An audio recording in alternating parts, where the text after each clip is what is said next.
was lucky to work with genuinely good people who completely were committed to what they were doing wherever I went.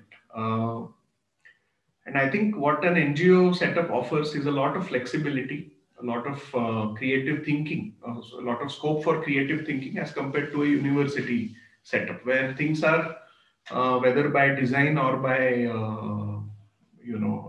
actually implementing it, more process driven, more specific to processes, hierarchies, and so on.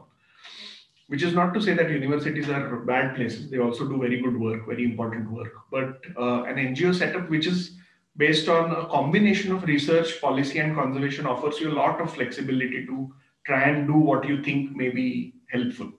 So I think all these places have been like that, and I consider it my good fortune to have learned from various things from these NGOs.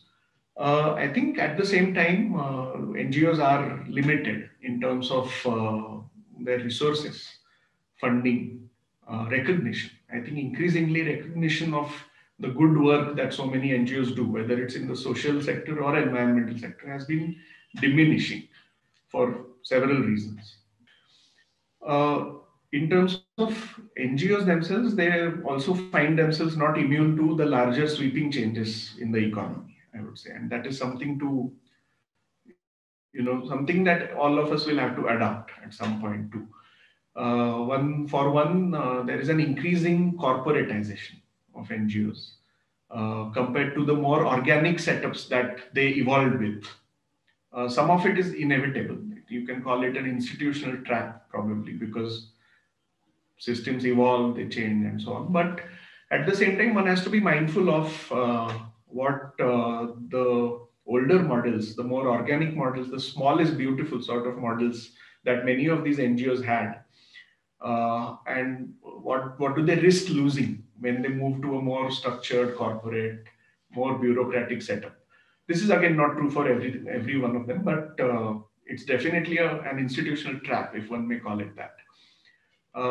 Yeah, so I think that is about working with NGOs has its pros and cons. Not everyone may like a very fluid environment. Also, some people who flourish better in a more structured and that sort of environment. So the experience differs. But for me, I think the real merit of working with NGOs has been this space to innovate, create, which may not be there in more rigid setups.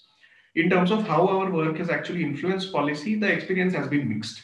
So it has both had some positive effects on policy makers and what they actually implemented. Sometimes it has just not worked, or it has not been taken up for, again, multiple reasons. I think one broad learning experience has been that working with state governments is very fruitful as compared to either directly working with the center or directly working with very local, government bodies, say district level or divisional level. My personal experience has been that working at the state level, the headquarter level, and then coming down, because that's somewhere like an intermediate sort of level of functioning of the bureaucracy and the system. And there is a lot of scope to influence that set of policymakers, because they're empowered to make decisions at their state level. And I think even in ecological terms, we have found that this approach has been helpful. For example, in Bihar, the forest department has always been very supportive and very receptive of our work. Whether they were always able to translate it into a specific action, that is again, as I said, that has may or may not happen depending on the specific contingencies at that time and with the issue involved. But in terms of mandating assessments for several potentially adverse projects, they have always heeded to research outputs, and in a couple of cases at least or more, they have definitely put their foot down and said, no, that we want a very good appraisal of this project, a better impact assessment than what was previously done, and only then we will consider giving a green signal or conditional sort of approval to your project.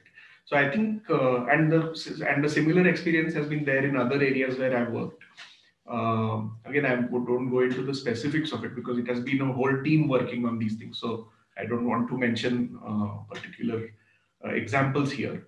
But I think largely our experience has been that working at the state level definitely helps influence or inform policymakers in a much better way than at the center, which is generally too busy to listen, or at the divisional level, which is not as empowered. So I think that's like a summary of what we have learned.